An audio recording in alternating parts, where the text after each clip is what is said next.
Students, तो आज का हमारा टॉपिक है एक्सक्रीशन इन एनिमल्स। मीन्स जो एक्सक्रीशन का प्रोसेस है वो एनिमल्स में कैसे होता है। तो अगर हम इसके एक्सक्रीशन की डेफिनेशन करेंगे तो ये होगी elimination of nitrogenous waste. Means हमारी बॉडी में जो नाइट्रोजन कंटेनिंग वेस्ट होते हैं उनको बॉडी से एलिमिनेट करना, मीन्स बॉडी से रिमूव करना, दिस इज़ कॉल्ड एक्सक्रीशन। अगर ये जो नाइट्रोजनस वेस्ट है इनको बॉडी से एक्सक्रीट आउट नहीं किया जाएगा, एलिमिनेट नहीं किया जाएगा, तो ये क्या इवन ये डिजीज़ कॉज कर देती हैं। हम इसे कहते हैं कन्वल्जन्स। सेकेंड नंबर पे हम इसकी वजह से हो सकती हैं डिजीज़ कोमा, और इवनली इसकी वजह से डेथ हो जाती है। ठीक है, तो इसीलिए इन नाइट्रोजनस वेस्ट को बॉडी से एक्सक्रीट आउट करना बहुत ज़रूरी होता है। हम देखते हैं कि ये नाइट्रोजनस वेस्ट जो है ये हमारी बॉडी में प्रोड्यूस कैसे होते हैं। तो सबसे पहले अगर हम बात करते हैं हमारी डाइट में क्या होती है,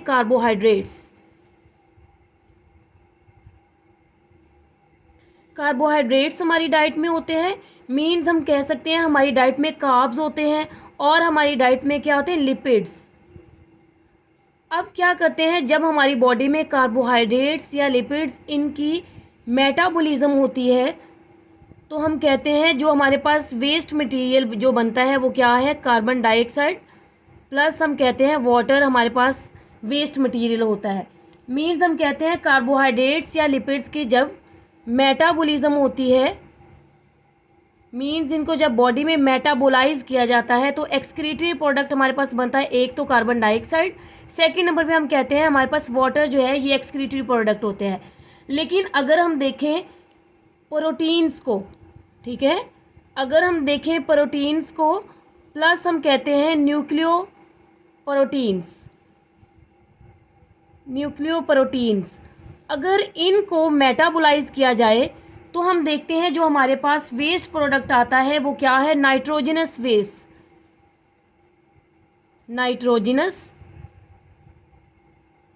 वेस्ट। अब जाहिर है हमारी डाइट में प्रोटीन्स भी होती हैं, ठीक है। जब इनको मेटाबोलाइज किया जाएगा तो हमारे पास जो वेस्ट प्रोडक्ट होगा वो नाइट्रोजनस वेस्ट होगा। मीन्स उनके अंदर नाइट्रोजन की, हम कहते हैं नाइट्रोजन कंटेनिंग ही होते हैं वेस्ट। इसके अलावा हम देखते हैं इनको बॉडी से एक्सक्रीट आउट करना, रिमूव करना बहुत ज़रूरी होता है। हम कहते हैं हमारे पास अगर एक है अमाइनो एसिड, अगर हमारे पास है अमाइनो एसिड, ठीक है, अगर अमाइनो एसिड, अब हम कहते हैं अमाइनो एसिड जो है वो जब मिलते हैं तो क्या बनाते हैं, प्रोटीन्स। अगर हमारे पास अमाइनो एसिड की कैटाबॉलिज्म हो तो हम देखते हैं कि हमारे पास जो रिलीज होता है वो क्या है, अमाइनो ग्रुप। मैं दोबारा फिर बता देती हूँ आप लोगों को, अमाइनो एसिड की अगर कैटाबॉलिज्म होगी तो जो हमारे पास अवेलेबल होगा वो क्या होगा, मींस एक्सक्रीट आउट होगा वो क्या होगा, अमाइनो ग्रुप होगा। अमाइनो ग्रुप क्या होगा, रिलीज होगा। ये है अमाइनो ग्रुप। अब जब अमाइनो ग्रुप रिलीज होता है तो इस प्रोसेस को हम नाम देते हैं डीएमिनेशन का। तो बेटा ये आप लोगों की बहुत ही इम्पोर्टेंट आप लोगों की डेफिनेशन है। ये इवन आप शॉर्ट क्वेश्चन के लिहाज से आप लोगों के एग्जाम्स में आती होती है, व्हाट इज़ डीएमिनेशन। तो अगर आप लोगों के पास डीएमिनेशन आ जाएगी, अमाइनो एसिड की जब कैटाबॉलिज्म होती है तो हम कहते हैं अमाइनो ग्रुप रिलीज होगा, this process is called deamination. इस प्रोसेस को हम डीएमिनेशन कहते हैं। उसके अलावा हम कहते हैं जो डिफरेंट टाइप्स के नाइट्रोजनस वेस्ट होते हैं, नाइट्रोजन कंटेनिंग वेस्ट होते हैं जिनको बॉडी से एक्सक्रीट आउट किया जाता है, तो वो कौन कौन से हो सकते हैं। सबसे पहले हम कहते हैं अमोनिया होता है जिसको बॉडी से रिलीज किया जाता है। सेकेंड नंबर पे हम कहते हैं यूरिया हो सकता है। उसके बाद हम कहते हैं एक क्या होता है, यूरिक एसिड। अब ये अमोनिया, यूरिया और यूरिक एसिड क्या होते हैं, ये नाइट्रोजन कंटेनिंग वेस्ट है, इनको बॉडी से एक्सक्रीट आउट करना बहुत ज़रूरी होता है। अब कौन से ऑर्गेनिजम्स हैं जो अमोनिया को एक्सक्रीट करते हैं, कौन से ऑर्गेनिजम्स हैं जो यूरिया को एक्सक्रीट करते हैं, और कौन से ऑर्गेनिजम्स हैं जो यूरिक एसिड को एक्सक्रीट आउट करते हैं बॉडी से बाहर। तो हम देखते हैं कि अगर अमोनिया बॉडी से एक्सक्रीट आउट होगा तो ये डिपेंड करता है कि वाटर की अवेलेबिलिटी कितनी है। जहाँ पे वाटर की अवेलेबिलिटी ज़्यादा होगी, जैसे सपोज मैं आप लोगों को एग्जांपल देती हूँ फिशेस की, तो इसको एक्सक्रीट आउट करना जो है, इसके लिए ज़्यादा अमाउंट में हम कहते हैं वाटर की ज़रूरत होती है। ठीक है, यूरिया को उससे कम वाटर की ज़रूरत होती है एक्सक्रीट आउट होने के लिए, और यूरिक एसिड को सबसे कम वाटर की ज़रूरत होती है इसको एक्सक्रीट आउट होने के लिए। ये तो हमारे पास थे जो मेजर हम कहते हैं जो एक्सेस अमाउंट में नाइट्रोजन कंटेनिंग वेस्ट हैं। उसके बाद हम कहते हैं हमारे पास कुछ क्या है लोअर क्वांटिटीज़ में जिसमें नाइट्रोजन प्रेजेंट होती है। वो कौन कौन से हैं? सबसे पहले नंबर पे हमारे पास है क्रेटिनिन। अगर हम क्रेटिनिन की बात करें तो ये क्या है, ये बहुत लेस अमाउंट में प्रेजेंट होता है। सेकंड नंबर पे हमारे पास है क्रेटिन। थर्ड नंबर पे हम कहते हैं tri methyl amine oxide, means TMO। ये मैंने अपने प्रीवियस लेक्चर में आप लोगों को TMO से रिलेटेड पढ़ाया हुआ है। ठीक है, उसके बाद हम कहते हैं इनको बॉडी से एक्सक्रीट होना बहुत ज़रूरी है। उसके बाद आ जाते हैं हमारे पास कुछ अमाउंट में प्यूरिन्स और पायरामिडीन्स। अगर इनको मेटाबोलाइज किया जाए तो हम कहते हैं इनके अंदर भी क्या होती है, कुछ अमाउंट में नाइट्रोजनस वेस्ट होते हैं जो कि प्रोड्यूस होते हैं। अब वो कौन से हो सकते हैं? वो हाइपोक्सेंथिन हो सकता है, हाइपोक्सेंथिन। ठीक है, उसके बाद हम कह सकते हैं वो गिजेंथिन है। उसके बाद कहते हैं यूरिक एसिड।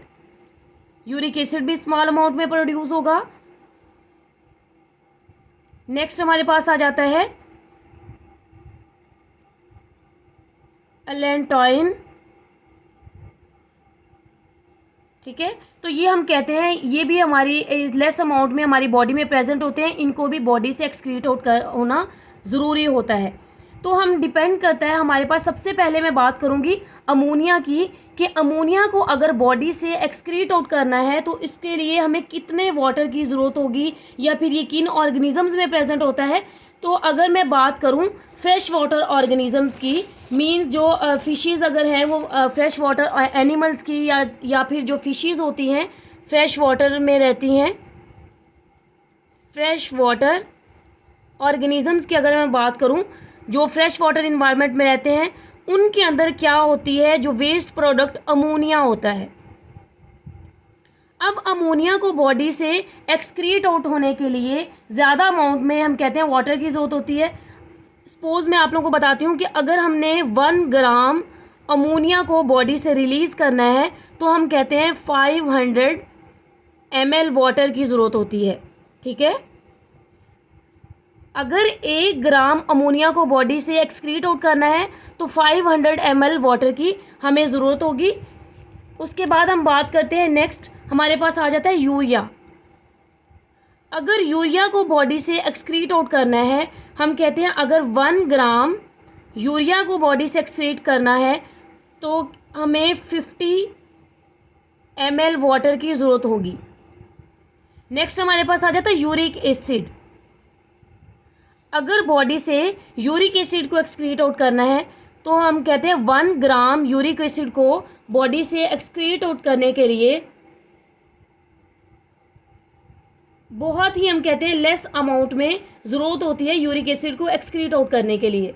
तो कितनी हमें ज़रूरत होगी? 1 ग्राम यूरिक एसिड को एक्सक्रीट आउट करने के लिए हम कहते हैं जस्ट हमारे पास 1 मिलीलीटर वाटर जो है वो रिक्वायर्ड होता है। तो ये डिपेंड करता है उन ऑर्गेनिजम्स पे कि ये किस कंडीशन में रहते हैं। हम अगर अमोनिया की बात करें तो ये फ्रेश वाटर इन्वायरमेंट में रहते हैं। अगर यूरिया की बात करें तो ये हमारे पास क्या है, ये इनको लेस अमाउंट में वाटर की ज़रूरत होगी। ठीक है, हमारे पास ये क्या है, टेरेस्ट्रियल ऑर्गेनिजम्स आ जाते हैं। उसके बाद यूरिक एसिड जो है ये मोस्टली किस में होता है, हम कहते हैं कॉकरोच वगैरह इंसेक्ट्स में। तो इंसेक्ट्स में आप लोगों को पता है कि बहुत ज़्यादा इनमें वाटर की डेफिशिएंसी होती है। तो इसीलिए इनका वेस्ट प्रोडक्ट को भी बॉडी से रिलीज़ होने के लिए बहुत कम अमाउंट में वाटर की ज़रूरत होती है।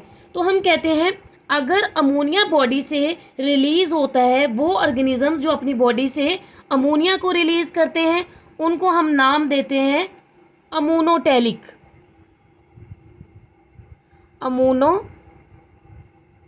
यूरियोटैलिक। जो ऑर्गेनिजम्स अपनी बॉडी से यूरिया को एक्सक्रीट आउट करते हैं उनको हम कहते हैं यूरियोटैलिक। और जो ऑर्गेनिजम्स अपनी बॉडी से यूरिक एसिड को एक्सक्रीट करते हैं एज अ वेस्ट प्रोडक्ट उसको हम कहते हैं यूरिकोटैलिक। ठीक है, तो इन वेस्ट प्रोडक्ट को बॉडी से एक्सक्रीट आउट किया जाता है। अगर हम बात करते हैं ह्यूमंस की, तो ह्यूमंस क्या करते हैं, ह्यूमंस की बॉडी में ये जो वेस्ट प्रोडक्ट है ये यूरिया की फॉर्म में एक्सक्रीट आउट करते हैं। मीन्स क्या करते हैं, पहले इनकी बॉडी में अमोनिया जो है इसकी प्रोडक्शन ज़रूर होती है, लेकिन इसको लेस टॉक्सिक जो हमारे पास वेस्ट मटेरियल है यूरिया में कन्वर्ट किया जाता है। अब अमोनिया को यूरिया में कन्वर्ट करने के लिए जो प्रोसेस जो साइकिल चलाया जाता है उसको हम कहते हैं यूरिया साइकिल।